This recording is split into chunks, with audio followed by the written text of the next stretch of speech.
ছাত্ৰ-ছাত্ৰীসকল মই উপাসনা ভূঞাই তোমালোকক কক্সালৈ স্বাগতম জনাইছো। আজি আমি নৱম শ্ৰেণীৰ বিজ্ঞানৰ অধ্যায় 14 প্ৰাকৃতিক সম্পদৰ তৃতীয়টো অংশ আলোচনা কৰিবলৈ লৈছো।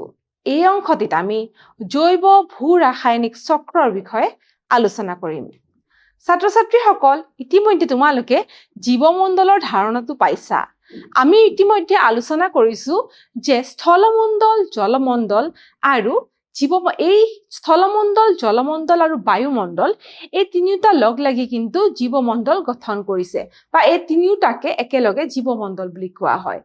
আৰু এই জীৱমণ্ডলৰ দুবিধ উপাদান অৰ্থাৎ জৈৱিক উপাদান যিটো বায়টিক কম্পোনেন্ট বুলি কোৱা হয় আৰু অজৈৱিক উপাদান অৰ্থাৎ এবায়টিক কম্পোনেন্ট, ইহঁতৰ মাজত কিন্তু অহৰহ ক্ৰিয়া হৈ থাকে। বা আমি এনেধৰণেও ক'ব পাৰো যে এই জীৱমণ্ডলত জীৱ বৰ্তি থাকিবলৈ বা এই জৈৱিক উপাদানবোৰ বৰ্তি থাকিবলৈ তাহাঁতি কিন্তু অজৈৱিক উপাদানৰ ওপৰত নিৰ্ভৰ কৰিবলগীয়া হয়। অজৈৱিক উপাদান অৰ্থাৎ মাটি, পানী, বায়ু ইত্যাদি। এতিয়া আমি ইয়াত আলোচনা কৰিবলৈ লৈছো জৈৱ ভূ-ৰাসায়নিক চক্ৰ। সেই কথা আলোচনা কৰিবলৈ যাওঁতে পোনপ্ৰথমতে আমি কি চাব লাগিব মন কৰাচোন।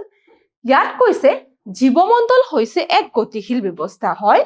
এটা গতিশীল ব্যৱস্থা, স্থিৰ ব্যৱস্থা নহয়। আৰু ই এক সুস্থিৰ ব্যৱস্থা অৰ্থাৎ এটা ষ্টেবল চিষ্টেম। জীৱমণ্ডলত জৈৱিক আৰু অজৈৱিক অৰ্থাৎ বায়টিক আৰু এবায়টিক কম্পোনেন্টছৰ কথা কৈছে। জৈৱিক আৰু অজৈৱিক উপাদানৰ মাজত অহৰহ পাৰস্পৰিক ক্ৰিয়া ঘটে আৰু ভাৰসাম্য অটুট থাকে। গতিকে সেই তেনেকেই কি হৈছে আমাৰ এই জীৱমণ্ডলৰ যিটো বেলেঞ্চ বা ভাৰসাম্য, সেই ভাৰসাম্য অটুট থাকে বা অটুট কৰি ৰাখে। এতিয়া জৈৱ ভূ-ৰাসায়নিক চক্ৰ বুলি ক'লেনো আমি কি বুজো? গতিকে জৈৱ ভূ-ৰাসায়নিক চক্ৰৰ কথা আমি আলোচনা কৰিবলৈ লৈছো। জৈৱ ভূ-ৰাসায়নিক চক্ৰৰ ক্ষেত্ৰত আমি এনেধৰণে ক'ব পাৰো যে জীৱমণ্ডলত carbon, oxygen, nitrogen, phosphorus, sulphur আৰু পানীৰ দৰে যি ৰাসায়নিক মৌলবিলাক আছে, সেই ৰাসায়নিক মৌলবোৰৰ চক্ৰকে কি বুলি কয়? জৈৱ ভূ-ৰাসায়নিক চক্ৰ বুলি কোৱা হয়। অৰ্থাৎ এইবিলাক যি ৰাসায়নিক যি অক্সিজেন, নাইট্ৰজেন বা পানী ইত্যাদি আমাৰ এইবোৰ হৈছে অজৈৱিক উপাদান অৰ্থাৎ এবায়টিক কম্পোনেন্টছ। এইবোৰ যি আমাৰ জীৱমণ্ডলত উপলব্ধ, এইবিলাক চক্ৰাকাৰে কেনেকৈ তাহাঁতৰ ভাৰসাম্যটো কেনেকৈ বৰ্তি থাকে আমাৰ পৃথিৱীত, তাৰ বিষয়ে আমি আলোচনা কৰিব লাগিব এই জৈৱ ভূ-ৰাসায়নিক চক্ৰত। বা এই জৈৱ ভূ-ৰাসায়নিক চক্ৰৰ দ্বাৰাই কিন্তু ইহঁতৰ ভাৰসাম্য আমাৰ পৃথিৱীত বৰ্তি থাকে। এতিয়া ছাত্ৰ-ছাত্ৰীসকল আমি প্ৰথমতে জলচক্ৰৰ কথা আলোচনা কৰিম। আমি যে এই জৈৱ ভূ-ৰাসায়নিক চক্ৰৰ কথা ক'লো, তাতে আমি পোনপ্ৰথমতে জলচক্ৰ অৰ্থাৎ যি পানীৰ চক্ৰৰ কথা আলোচনা কৰিম, তাকে জলচক্ৰ বুলি কোৱা হৈছে। ইয়াত চোৱাচোন, তোমালোকক কোৱা হৈছে পানী বাষ্প হৈ বৰষুণ হয় আৰু ইয়াৰ পাছত বৰষুণৰ পানী বৈ গৈ পুনৰ সাগৰলৈ যায়। এই সমগ্ৰ প্ৰক্ৰিয়াটোকে জলচক্ৰ বোলে। গতিকে আমি জানো যে দিনৰ ভাগত সূৰ্যৰ পোহৰ তাপৰ ফলত কি হয়, আমাৰ পৃথিৱীত থকা যি 3/4 যি পানী আছে, সেই পানী কিন্তু বাষ্পৰ ৰূপত বায়ুমণ্ডললৈ উৰি যায় আৰু শেষত ফলত কি হয়, ইয়াৰ পাছত কি হয়, ঘনীভৱন হৈ পুনৰ আকৌ বৰষুণ হৈ কিন্তু আকৌ পুনৰ পৃথিৱীলৈ ঘূৰি আহে। আমি বাষ্পীভৱন আৰু ঘনীভৱনৰ এই কথাষাৰ আগতেও আলোচনা কৰিছো। এতিয়া ইয়াত কোৱা হৈছে যে এই প্ৰক্ৰিয়াটোকে জলচক্ৰ বুলি কোৱা হয়। কাৰণ চক্ৰাকাৰ হৈ থাকে, পানী কি হয় পৃথিৱীৰ পৰা আকৌ বায়ুমণ্ডললৈ যায়, আকৌ পুনৰ সেই পানী আকৌ বৰষুণ হৈ পৃথিৱীলৈ ঘূৰি আহে। সূৰ্যৰ পোহৰ পৰিলে জলভাগৰ পৰা পানী অবিৰতভাৱে বাষ্পীভৱন হৈ জলীয় বাষ্প গঠন কৰে। প্ৰথমতে জলীয় বাষ্প গঠন কৰে আৰু তাৰপিছত এই জলীয় বাষ্প বায়ুমণ্ডললৈ যায়। গতিকে জলীয় বাষ্প বায়ুমণ্ডললৈ গুচি যায়, ওপৰলৈ উঠি যায়, আমি ইতিমধ্যে আলোচনা কৰিছো। আৰু উদ্ভিদে মাটিৰ পৰা পানী শোষণ কৰি সালোক সংশ্লেষণ প্ৰক্ৰিয়াত ব্যৱহাৰ কৰে। তাৰপিছত আন এটা আমাক পইণ্ট দিছে কি, এই প্ৰথম প্ৰক্ৰিয়াটোত কৈছে যে দিনৰ ভাগত যেতিয়া সূৰ্যৰ তাপ থাকে, তেতিয়া পানী ভাগৰ পৰা কি হয় বা জলভাগৰ পৰা কি হয়, পানী বাষ্পৰ ওপৰত বায়ুমণ্ডললৈ উৰি যায়। সেয়া কথা আমি গম পালো। আকৌ মাটিত ভূগৰ্ভত থকা পানী কি হয়, উদ্ভিদে নিজৰ শিপাৰ জৰিয়তে সালোক সংশ্লেষণত ব্যৱহাৰ কৰিব পৰাকে শোষণ কৰি লয় বুলি কৈছে। তেনেকেও মাটিৰ তলৰ পানী এতিয়া উদ্ভিদলৈ আহে।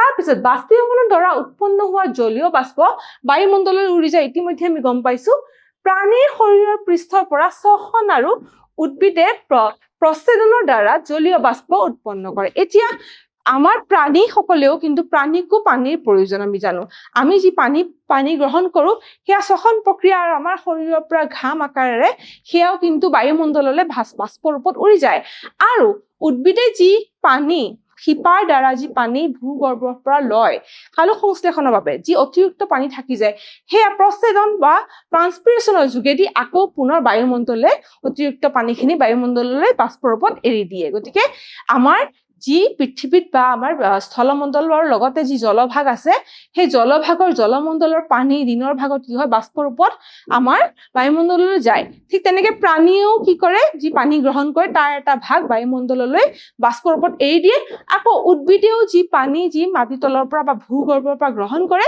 তাৰ এটা ভাগ কি কৰে প্ৰচ্ছেদন বা ট্ৰান্সপিৰেশ্যনৰ দ্বাৰা বায়ুমণ্ডললৈ এৰি দিয়ে ইয়াৰ পিছত ছাত্ৰ ছাত্ৰীসকল বাষ্পীভৱনৰ ঘনীভৱনৰ ফলত বৰষুণৰ সৃষ্টি হয় এতিয়া আমি গম পালো যে ইতিমধ্যে বাষ্পীভৱন প্ৰক্ৰিয়াটো কেনে ধৰণৰ হয় বা কি হয় বাষ্পীভৱনত আমি গম পালো যে প্ৰাণীৰ শৰীৰৰ পৰা হয় উদ্ভিদৰ শৰীৰৰ পৰা হয় আৰু জল যি ভাগ আছে পৃথিৱীত তাৰ পৰা হয় সেয়া যি বাষ্পীভূত হয় বা আমাৰ বায়ুমণ্ডললৈ গুচি যায় আৰু বায়ুমণ্ডলত পুনৰ ঘনীভৱন হয় ঘনীভৱনৰ ফলত বৰষুণৰ সৃষ্টি হয় বুলি কৈছে গতিকে বাষ্পীভৱন আৰু ঘনীভৱনৰ ফলত আকৌ বৰষুণৰ সৃষ্টি হৈ সেই পানী পুনৰ আকৌ আমাৰ পৃথিৱীলৈ ঘূৰি আহে স্থলভাগৰ পৰা পানী পুনৰ সাগৰলৈ বৈ যায় এতিয়া সাগৰত স্থলভাগলৈ যি পানী ঘূৰি আহে বা বৰষুণ হয় সেই পানী আকৌ বৈ পেলাই কিছু পানী কি হয় ভূগৰ্ভত সোমাই যায় আৰু কিছু পানী সাগৰলৈ পুনৰ আকৌ বৈ যায় এতিয়া এখন চিত্ৰলৈ মন কৰা এইখন তোমালোকক কি দেখুৱাইছে এইখন হৈছে জলচক্ৰৰ চিত্ৰ বা জলচক্ৰৰ ইংৰাজীত যাক ৱাটাৰ চাইকেল বুলি কয় মই ৱাটাৰ চাইকেল লিখি দিছো এইটো মন ৰাখিবা এতিয়া এই চিত্ৰখনত চোৱাচোন প্ৰথমতে তলৰ পৰা আমি আৰম্ভ কৰো ইয়াত চোৱাচোন প্ৰথমতে দেখুৱা গৈছে যে ভূমিজ জল বা গ্ৰাউণ্ড ৱাটাৰৰ কথা কৈছে গতিকে ভূমিজ জল বা ভূগৰ্ভত থকা যি জলৰ কথা কৈছে সেয়া তাতো এবিধ জল আছে তাৰ পাছতে আমাৰ স্থলৰ ওপৰত থকা জলভাগ দেখুৱা হৈছে ইয়াতো দেখুৱা হৈছে নীলাৰে ইয়াতো নীলা অংশখিনি আমাৰ পানী বুলি দেখুৱা হৈছে গতিকে সূৰ্যটো দেখুৱা হৈছে গতিকে দিনৰ কথা কৈছে দিনৰ সময়ত কি হয় বাষ্পীভৱন হয় দিনৰ সময়ত যেতিয়া তাপ বৃদ্ধি হয় তেতিয়া এই জলভাগৰ পৰা পানী বাষ্পীভৱন হৈ বায়ুমণ্ডললৈ উঠি যোৱা তোমালোকে দেখিবলৈ পাইছা এইটো দিশত উঠি গৈছে ঠিক তেনেধৰণে সূৰ্যৰ পোহৰত যেতিয়া সূৰ্য ৰশ্মি থাকে তেতিয়া কি হয় সেউজীয়া উদ্ভিদে সালোক সংশ্লেষণ কৰে আৰু সালোক সংশ্লেষণৰ কাৰণে তাহাঁতক পানীৰো প্ৰয়োজন হয় গতিকে এয়া দেখিছানে তোমালোকে নিশ্চয় দেখিবলৈ পাইছা ইয়াত তোমালোকে দেখিছা এয়া শিপাৰ দ্বাৰা যি ইহঁতে কি কৰিছে যে ভূমিত থকা যি জল শিপাৰ দ্বাৰা ভূমিৰ জল তাহাঁতে কি কৰিছে শোষণ কৰি আকৌ ইয়ালে ওপৰলৈ লৈ লৈছে বা গছজোপাই উদ্ভিদজোপাই ব্যৱহাৰ কৰিব পৰাকে লৈছে আৰু তাৰ পিছত প্ৰচ্ছেদনৰ দ্বাৰা কি কৰিছে দেখিছানে এয়া প্ৰচ্ছেদন এইটো মন কৰিছা প্ৰচ্ছেদনৰ দ্বাৰা আকৌ বাষ্প আকাৰেৰে কি কৰিছে আৰু বায়ুমণ্ডললৈ এৰি দিছে ঠিক তেনেদৰে শ্বসন প্ৰক্ৰিয়াৰ দ্বাৰা এয়া মন কৰিছানে এয়া এটা প্ৰাণী দেখুৱাবলৈ চেষ্টা কৰিছে শ্বসন প্ৰক্ৰিয়াৰে কি কৰিছে এয়া আকৌ পুনৰ যি পানী গ্ৰহণ কৰিছে সেই পানীৰ এটা অংশ বাষ্পৰ ৰূপত এই প্ৰাণীবিধেও কিন্তু আকৌ কি কৰিছে বায়ুমণ্ডললৈ এৰি দিছে ঠিক তেনেকে বায়ুমণ্ডললৈ যেতিয়া বাষ্পীভৱন হৈ পেলাই গোটেইখিনি পানী বায়ুমণ্ডললৈ গৈছে পুনৰ বায়ুমণ্ডলত আকৌ কি হৈছে ঘনীভৱন হৈ পেলাই এই ডাৱৰৰ সৃষ্টি হৈছে তোমালোকে মন কৰিছানে এইবিলাক ডাৱৰৰ সৃষ্টি হৈছে আৰু ডাৱৰ সৃষ্টি হৈ পুনৰ ঘনীভৱন হৈ ডাৱৰৰ সৃষ্টি হৈ ডাৱৰ টোপাল বা এই ঘনীভূত হোৱা টোপালবোৰ যে ডাঙৰ হৈছে তেতিয়া গধুৰ হৈছে পুনৰ আকৌ বৰষুণৰ ৰূপত পুনৰ তললৈ আকৌ বৰষুণৰ ৰূপত ঘূৰি আহে বা বৰষুণৰ ৰূপত আকৌ স্থলভাগলৈ ঘূৰি আহি আকৌ পুনৰ সাগৰলৈ গুচি যায় বা গ্ৰাউণ্ড ৱাটাৰ টেবুললৈ গুচি যায় বা গ্ৰাউণ্ড ৱাটাৰ হিচাপে থাকি যায় এতিয়া চোৱাচোন ইয়াত আকৌ দেখুৱাইছে এটা চিত্ৰ বাষ্পীভৱন হৈছে এয়া দেখিছানে বাষ্পীভৱন হৈ ওপৰলৈ গৈছে আকৌ তোমালোকৰ কি হৈছে ট্ৰান্সপিৰেশ্যন বুলিছে ট্ৰান্সপিৰেশ্যন মানে উদ্ভিদে যি অতিৰিক্ত পানী যি এৰি দিয়ে বাষ্প আকাৰেৰে যি বায়ুমণ্ডললৈ এৰি দিয়ে প্ৰচ্ছেদন সেই প্ৰক্ৰিয়াৰ কথা কৈছে তেনেকে উদ্ভিদেও ওপৰৰ দিশত এৰি দিছে ঠিক তেনেকে এয়া আকৌ ওপৰলৈ গৈ বায়ুমণ্ডলত ঘনীভৱন হৈ আকৌ বৰষুণৰ আকাৰেৰে আকৌ পুনৰ কি হৈছে আকৌ ঘূৰি আহিছে গতিকে এই চক্ৰটো চক্ৰাকাৰ নহয়নে বাৰু এই জলভাগ পৃথিৱীত থকা জলভাগ বাষ্পীভূত হৈ আকৌ বায়ুমণ্ডললৈ গৈছে, বায়ুমণ্ডলত ঘনীভৱন হৈছে, ডাৱৰৰ সৃষ্টি হৈছে, আকৌ পুনৰ বৰষুণ হৈ আকৌ পৃথিৱীলৈ ঘূৰি আহিছে। গতিকে যিহেতু চক্ৰ আকাৰেৰে আছে, গতিকে ইয়াক ৱাটাৰ চাইকেল, পানীৰ চক্ৰ বা জলচক্ৰ বুলি কোৱা হয়।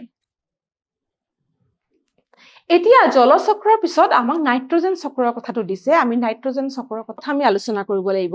আমি ইতিমধ্যে আলোচনা কৰিছো যে পৃথিৱীত থকা যি বায়ুমণ্ডলত থকা যি গেছ, এই গেছ বা এই বায়ু এটা মিশ্ৰণ, আৰু এই বায়ু বিভিন্ন গেছৰ মিশ্ৰণ। তাতে কি হৈছে, নাইট্ৰজেন অক্সিজেন আমাৰ মূল গেছ বুলি আমি জানো, কাৰণ আমাৰ এই বায়ুৰ কি হৈছে 78% হৈছে নাইট্ৰজেনেৰে গঠিত আৰু 21% অক্সিজেনেৰে গঠিত, আৰু বাকী থাকি যোৱা 1% বা 1% অন্যান্য গেছৰ দ্বাৰা গঠন হৈছে। এতিয়া আমি বায়ুমণ্ডলত থকা নাইট্ৰজেনৰ কথা আলোচনা কৰিবলৈ লৈছো। চক্ৰ আকাৰেনো কেনেকৈ ইয়াক চক্ৰ বুলি কিয় কোৱা হৈছে, বা নাইট্ৰজেন চক্ৰনো কেনেধৰণে জড়িত, বা এই নাইট্ৰজেন চক্ৰ যি আমাৰ বায়ুমণ্ডলত উপস্থিত আছে সেয়া আমাৰ জীৱই কেনেকৈ ব্যৱহাৰ কৰে, আৰু বায়ুমণ্ডলৰ যিটো বায়ু বা অজৈৱিক উপাদান আৰু জৈৱিক উপাদান যিটো প্ৰাণীসমূহ বা উদ্ভিদসমূহ, ইহঁতৰ দুটাৰ মাজততো কেনেধৰণৰ ক্ৰিয়া হয় যে চক্ৰ আকাৰে নাইট্ৰজেনটো ইহঁতৰ মাজত চক্ৰ আকাৰে ঘূৰি ফুৰিব পাৰে বা ব্যৱহৃত হৈ থাকিব পাৰে, সেই কথাই আমি এতিয়া আলোচনা কৰিবলৈ লৈছো। পোনপ্ৰথমতে কোৱা হৈছে যে বায়ুমণ্ডলৰ পৰা মাটি আৰু জীৱলৈ নাইট্ৰজেন প্ৰেৰণ হৈ শেষত বায়ুমণ্ডললৈ পুনৰ নিৰ্গত হোৱাকে নাইট্ৰজেন চক্ৰ বুলি কয়। কাৰণ বায়ুমণ্ডলত নাইট্ৰজেন থাকে, গতিকে নাইট্ৰজেন বায়ুমণ্ডলৰ উদ্ভিদৰ দেহৰ পৰা প্ৰাণী দেহলৈ গৈ আকৌ পুনৰ বায়ুমণ্ডললৈ ঘূৰি অহাটোকে নাইট্ৰজেন চক্ৰ বুলি কোৱা হৈছে। ইয়াত তোমালোকক কোৱা হৈছে যে পৃথিৱীৰ বায়ুমণ্ডলৰ 78% নাইট্ৰজেন, এইটো কথা আমি ইতিমধ্যে আলোচনা কৰিছোৱে, তোমালোকক জনাইছোৱে। প্ৰটিন, DNA আৰু RNA দৰে নিউক্লিক এচিড, ভিটামিন ইত্যাদি নাইট্ৰজেনৰ দ্বাৰা গঠিত। গতিকে আমি ইতিমধ্যে আমি আলোচনা কৰিছো, আমি আগৰ অধ্যায়ত আলোচনা কৰিছো, যিবোৰ মৌলিক একক যেতিয়া আমি আলোচনা কৰিছিলো তেতিয়া আমি গম পাওঁ যে কোষত কি হৈছে DNA থাকে বা বিভিন্ন নিউক্লিক এচিড উপলব্ধ, আৰু সেইবিলাক যিবিলাক আমাৰ অতি গুৰুত্বপূৰ্ণ যেনেকৈ ভিটামিন, এইবিলাক কিন্তু সকলোবোৰ কি হৈছে তাত নাইট্ৰজেন এটা গুৰুত্বপূৰ্ণ তাৰে উপাদান বা নাইট্ৰজেনৰ দ্বাৰা গঠিত বুলি ক'ব পাৰো। গতিকে আমাৰ উদ্ভিদত বা আমাৰ প্ৰাণীটো এই নাইট্ৰজেনটো থাকে। গতিকে এই বায়ুমণ্ডলৰ পৰানো আমাৰ শৰীৰলৈ কেনেকৈ এই নাইট্ৰজেন উপলব্ধ হয়, আকৌ পুনৰ এটা জীৱৰ শৰীৰৰ পৰা সেই নাইট্ৰজেন বায়ুমণ্ডললৈ কেনেকৈ ঘূৰি যায়, তাকে আমি নাইট্ৰজেন চক্ৰৰ দ্বাৰা আলোচনা কৰিব লাগিব। উদ্ভিদৰ প্ৰাণীয়ে বায়ুমণ্ডলীয় নাইট্ৰজেন সহজে ব্যৱহাৰ কৰিব নোৱাৰে। এতিয়া বায়ুমণ্ডলত যি N2 হিচাপে গেছ হিচাপে থাকে, বায়ুমণ্ডলত যিটো নাইট্ৰজেন গেছ N2 হিচাপে উপলব্ধ, এইটো গেছ এবিধ গেছ।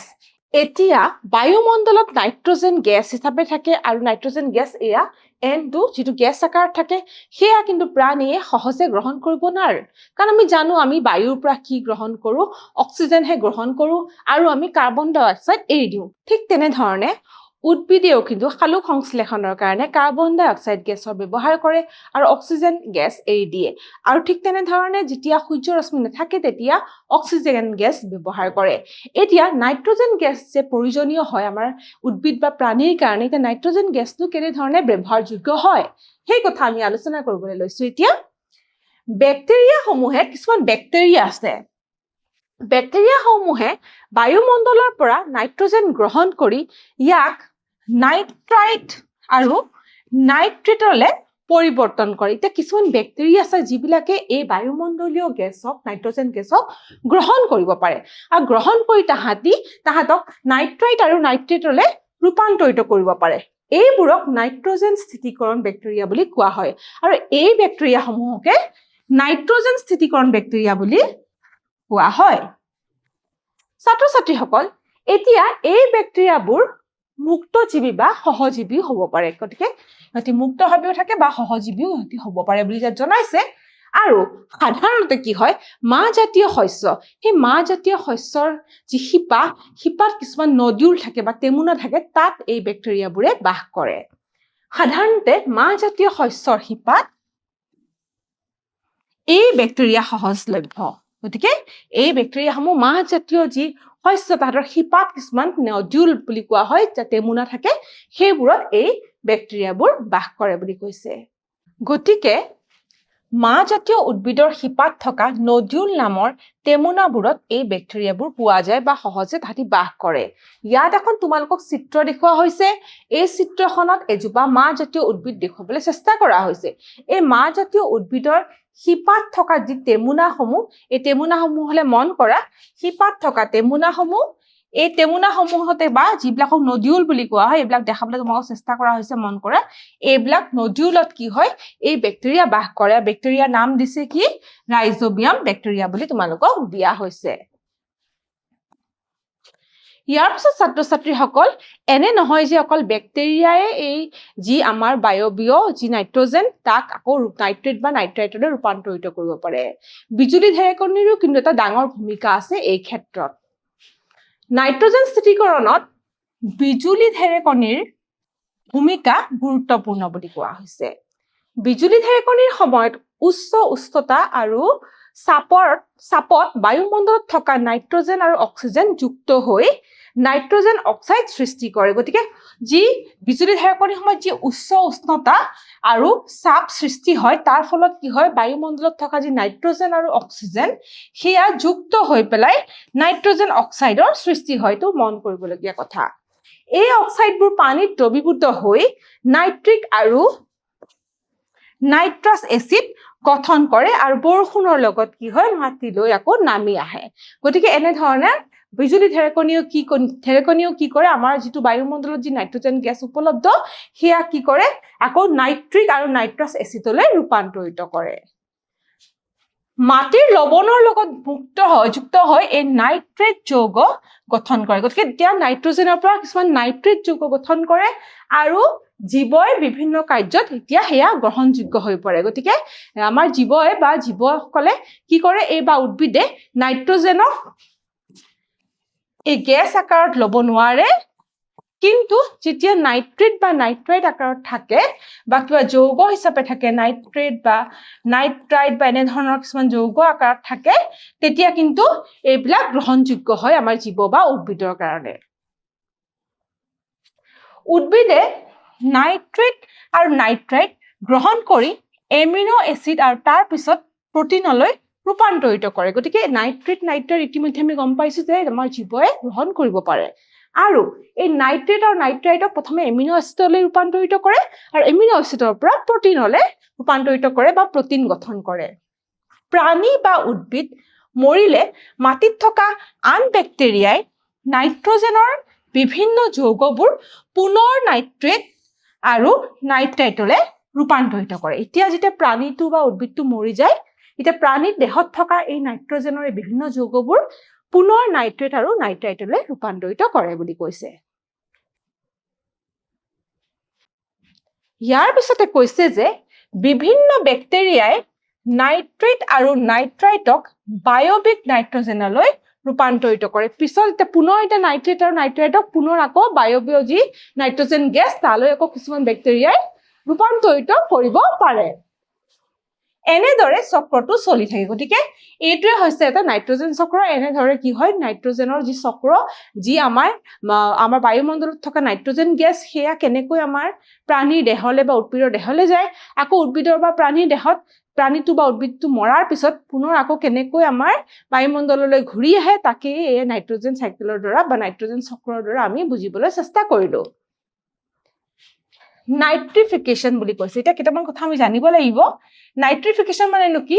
ই হৈছে এমনিয়া নাইট্ৰেট আৰু নাইট্ৰাইটক নাইট্ৰেট আৰু নাইট্ৰাইটলৈ ৰূপান্তৰিত কৰা প্ৰক্ৰিয়া। গতিকে এমনিয়া আমি জানো, সেই এমনিয়া যি ৰাসায়নিক পদাৰ্থ, সেই তাক যেতিয়া নাইট্ৰেট আৰু নাইট্ৰাইটলৈ ৰূপান্তৰিত কৰা যি পদ্ধতি বা প্ৰক্ৰিয়া, তাকে নাইট্ৰিফিকেশ্যন বুলি কোৱা হয়। তাৰপিছতে ডিনাইট্ৰিফিকেশ্যননো কি? ই হৈছে নাইট্ৰেটক বায়ুমণ্ডলীয় নাইট্ৰজেনলৈ ৰূপান্তৰিত কৰা এটা প্ৰক্ৰিয়া। ইয়াৰ পিছত আমি জানিব লাগিব এমনিফিকেশ্যন মানেনো কি? এই এমনিফিকেশ্যননো কি? যদি কোনো জীৱৰ মৃত্যু হয়, গতিকে জীৱৰ মৃত্যুৰ পিছত কি হয়, তেন্তে ইয়াত উপস্থিত জৈৱিক নাইট্ৰজেন, গতিকে জৈৱিক নাইট্ৰজেন যেনেকে এমিনো এচিড, DNA ইত্যাদি, এইবিলাক পুনৰ এমনিয়ালৈ ৰূপান্তৰিত হয়। গতিকে সেই প্ৰক্ৰিয়াটোকে এমনিফিকেশ্যন বুলি কোৱা হয়। এতিয়া ইয়াত তোমালোকক নাইট্ৰজেন চক্ৰটো দেখুওৱা হৈছে নাইট্ৰজেন চাইকেল নাইট্ৰজেন চাইকেল এতিয়া এই নাইট্ৰজেন চাইকেলটো মন কৰা কেনে ধৰণে এই নাইট্ৰজেন চক্ৰটো তোমালোকৰ চলি আছে ইয়াৰ বিষয়ে তুমি ইতিমধ্যে আলোচনা কৰিছো এতিয়া চিত্ৰকাৰে তোমালোকক দেখুওৱা হৈছে এই বায়ুমণ্ডলীয় আৰু ইয়াত শিল্পোদ্যোগ দ্বাৰা নাইট্ৰজেন স্থিতিকৰণ গতিকে বায়ুমণ্ডলীয় আৰু যি এই ব্যাক্টেৰিয়াৰ দ্বাৰা কেনেকৈ নাইট্ৰজেন স্থিতিকৰণ কৰা হয় তাৰ কথা আলোচনা কৰিছে এতিয়া চোৱা প্ৰথমতে দেখুওৱা হৈছে যে বায়ুমণ্ডলীয় নাইট্ৰজেন আমাক দেখুওৱা হৈছে বায়ুমণ্ডলীয় নাইট্ৰজেন কি হয় নাইট্ৰজেন স্থিতিকৰণৰ দ্বাৰা কি হয় নাইট্ৰজেন মুক্তকৰণ হয় তাৰ পিছতে পুনৰ আকৌ নাইট্ৰিফিকেশনৰ দ্বাৰা নাইট্ৰেটলৈ ৰূপান্তৰিত হয় আকৌ নাইট্ৰজেন মুক্তকৰণ হয় আকৌ বায়ুমণ্ডলীয় নাইট্ৰজেনলৈ যায় এতিয়া এই বায়ুমণ্ডলৰ নাইট্ৰজেন যেতিয়া নাইট্ৰজেন স্থিতিকৰণ কৰা হয় তেতিয়া কি হয় সেউজীয়া উদ্ভিদলৈ সোমাব পাৰে বা সেউজীয়া উদ্ভিদে ব্যৱহাৰ কৰিব পাৰে আকৌ প্ৰাণীও ব্যৱহাৰ কৰিব পাৰে আকৌ এমনিফিকেশনৰ দ্বাৰা এমনিয়া সৃষ্টি হয় আকৌ এমনিয়াৰ পৰা নাইট্ৰেট হয় আকৌ তাৰ পৰা আকৌ নাইট্ৰজেন মুক্তকৰণৰ পৰা পুনৰ আকৌ বায়ুমণ্ডলত নাইট্ৰজেন বায়ুমণ্ডলীয় নাইট্ৰজেন হিচাপে উপলব্ধ হয় বুলি ইয়াতে দেখুওৱা হৈছে ছাত্ৰ-ছাত্ৰীসকল আজি আমি আমাৰ এই অংশটোত জৈৱ ভূ ৰাসায়নিক চক্ৰৰ বিষয়ে আলোচনা কৰিলো তাত আমি জল চক্ৰৰ কথা আলোচনা কৰিলো আৰু নাইট্ৰজেন চক্ৰৰ কথা আলোচনা কৰিলো এতিয়া এটা মূল্যায়নৰ প্ৰশ্ন কৰি চাওঁ আহাচোন ইয়াত তোমালোকক সুধিছে নাইট্ৰজেন স্থিতিকৰণ ব্যাক্টেৰিয়া মাহজাতীয় শস্যৰ কোনটো অংশত পোৱা যায় ক শিপাত থাকে খ পাতত থাকে গ ফুলত থাকে ঘ কাণ্ডত থাকে আমি ইতিমধ্যে পাইছো যে নাইট্ৰজেন স্থিতিকৰণ ব্যাক্টেৰিয়া মাহজাতীয় শস্যৰ শিপাৰ নদীৰত থাকে গতিকে শুদ্ধ উত্তৰ হৈছে শিপাত থাকে ছাত্ৰ-ছাত্ৰীসকল আজি আমি আমাৰ এই অংশটোত জৈৱ ভূ ৰাসায়নিক চক্ৰৰ বিষয়ে আলোচনা কৰিলো তাতে আমি পানীৰ চক্ৰ বা জল চক্ৰৰ কথা আলোচনা কৰিলো আৰু নাইট্ৰজেন চক্ৰৰ কথা আলোচনা কৰি লগতে মূল্যায়নৰ প্ৰশ্নও কৰিলো আজি আমাৰ এই অংশটো ইয়াতে শেষ হ'ল পৰৱৰ্তী অংশত আমি আন কিছুমান কথা আলোচনা কৰিম আজিলৈ আহো ধন্যবাদ